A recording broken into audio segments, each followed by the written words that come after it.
It's June, and in Ontario, or at least in Canada, we also call this project time. Anytime you want to get some stuff done outside, you got just a few months window to do it in where the weather's really nice. And I've been waiting to do this, to put a solar panel on the roof of the van. So finally got around to taking on this project, and part of the procrastination was nerves. I've never done something like this, and to drill through the roof of our van made me very nervous. Now, a lot of people talked about super high bond tape, and I know that people have posted videos of their solar panels being attached to the roof with only high bond, high adhesive tape. And I talked to a couple of installers actually, asking some questions, and thanks to Mobile Life RV for just answering my questions. That's where we take the van when it needs a repair anyway. And they said, don't do that, don't do that. It's not a good enough bond. And I agree. So I have screwed it into the roof. So let me show you, because I'm kind of partway through the install, let me show you how far we've gotten so far. So in here, you might be able to see way back up in here. So I've had to pull this surround off of the AC so that I could get to a spot where I could put these bolts down through. Inside the van, there's where the bolts come through, and I'll show you out here what we got going on.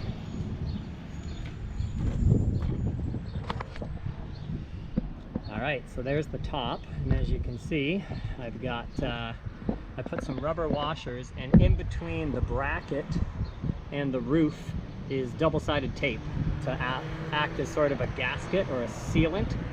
And then these rubber washers should help, but don't worry, that's not all I'm doing. I'm going to put a gasket maker around here to seal this, and then I'm covering the whole thing in silicone, so it should be really good. And then I've just installed our new skylight. Look at this thing. So this hole here, this is where our cables are going to run down through, and I've got this thing. It's from Renergy, it's their cable housing. So then that gets epoxied on top of that, as you can see, to prevent any leakage into the van.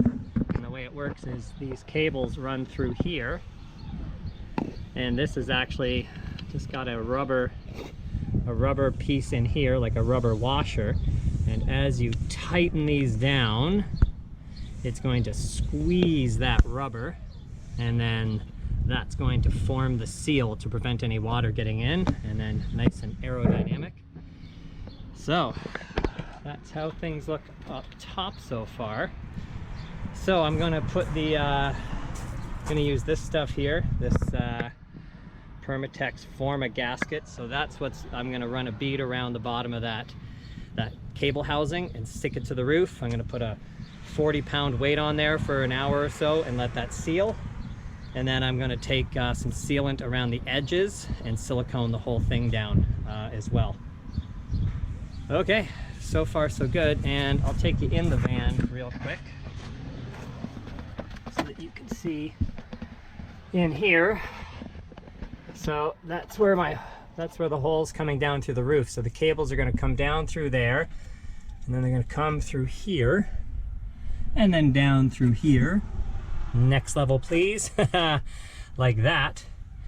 And then basically this piece here slides in, and you'll see in a little while, on one side will be our unit, our charge controller, and then mounted to the wall on this side is going to be our brand new 600 watt pure sine wave inverter. And then there's our charge controller. Okay, so I'll grab a few clips as I put this together, but I thought it might be cool, even if it's just for myself, to take note of how I've done this. And once I get the housing mounted on the top, I'm going to pull up all of this here, our cushion, and then I'll show you how everything's wired to the battery. And again, I am no electrician, so thanks again to Jeff at Mobile Life RV in Kitchener. He took the time to talk to me a couple days this week and explain how to hook up all the wires, which essentially is very straightforward. So the question I had was, essentially our alternator comes in and charges our battery, and now we're also going to have the capability of the solar coming in to charge the battery. Also, if we're plugged into shore power, like at a campground, that charges the battery. But essentially, everything runs into this panel here, and I'll show you a shot from the back. But everything runs into the panel, the alternator and the shore power, and then that runs out to our battery. And Jeff said, just run the cables from the charge controller directly to the battery, and then actually on top of that, just attach the inverter directly to the battery as well. We have been using this piece of garbage right here, this EverStart 800 watt, and the thing is, we've been using it plugged in into the 12 volt, and we constantly get this like low voltage error, so we can't really use it to charge anything because we just get an error. And after speaking to Jeff, he said, yeah, that's why you can't run an inverter into a 12 volt outlet. The inverter connects directly to the battery. So that's the plan for today, is to get this all connected, and then I'm either going to have to find something to put on top of the solar panel while I connect it to the battery, because the solar is going to be drawing a charge in, or I just wait till tonight when it's dark and then just come in and hook it up when there's no power coming to the panel. All right, that's enough talking. I got to get back to work. I only have today to finish this, so let's get her done. So as you can see, it looks like that's going to make a good seal. So what I'm going to do is mark this off.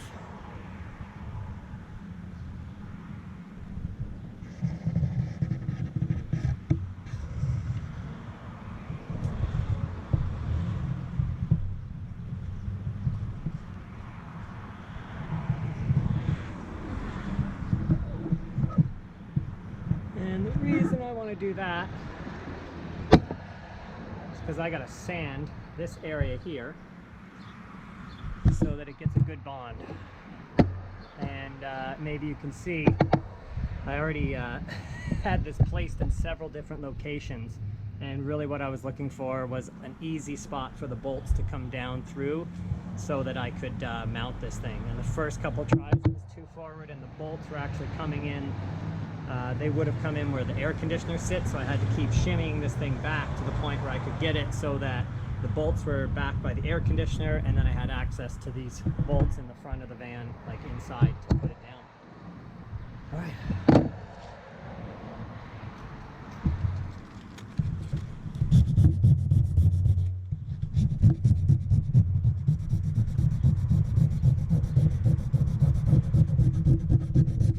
And it is a hot one today, to say the least, which is great. Everything's going to dry nice and quick, but I'm having trouble even putting my hands onto the roof. No wonder the van is so hot inside. Hey, at least it's not a black roof. Whenever I see people with the black conversion vans, I think to myself, doesn't that look nice? And isn't that probably hot as hell inside?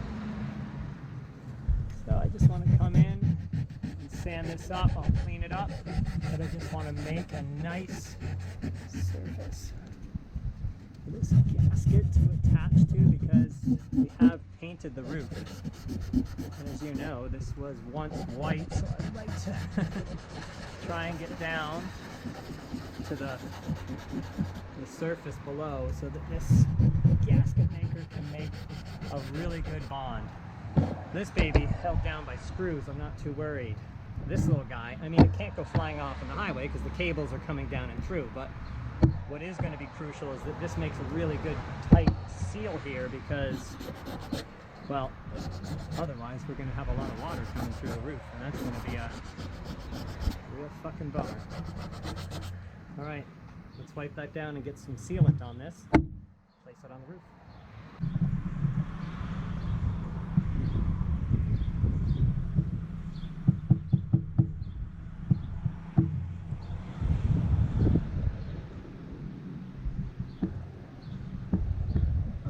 So the instructions say to put it on both sides and then wait till it gets tacky.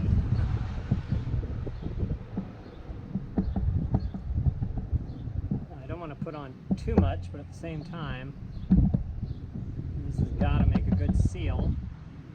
because this is both what is holding the roof on and partly what is going to cause the seal.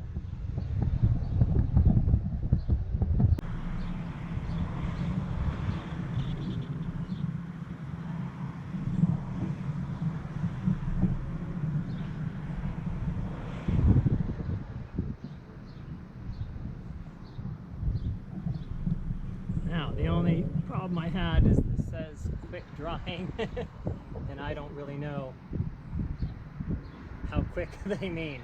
They say pretty quick.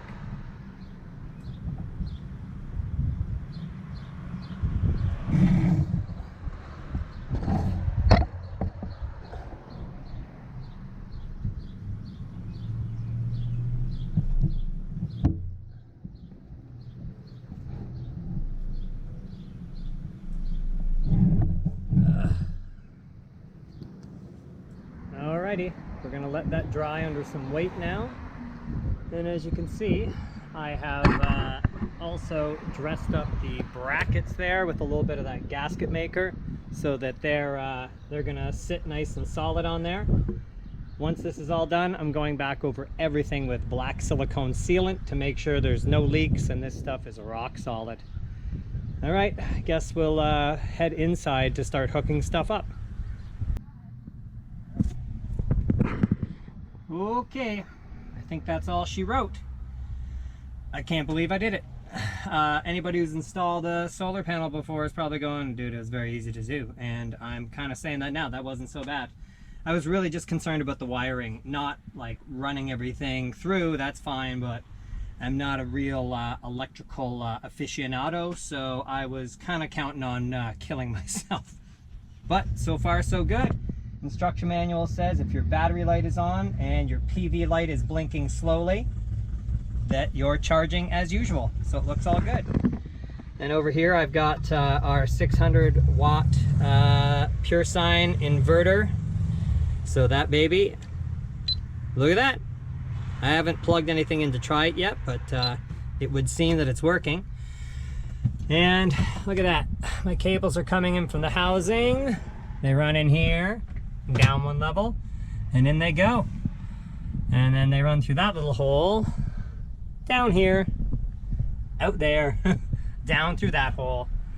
And then here's our battery box. If you're watching any of our older videos, you know that in the winter, our battery box rusted out and fell through the floor, and we destroyed two like new enough batteries that they still had lots of life. So the problem was when we went to put new batteries in, the tech said you can't just put like lead acid batteries inside, especially under the bed. There's a vapor that comes off, like a gas, as they charge, and it could kill you.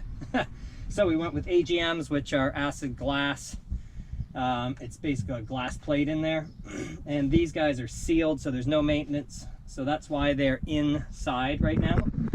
And basically the way this is working, I've got these are from the inverter. So the inverter connects to this battery. This battery is daisy chained into this battery. And here is where I've got, these are the cables here from the solar or from the charge controller. And then as I was saying, everything runs into this box. So our shore power runs in, alternator runs in, and then this one box runs out.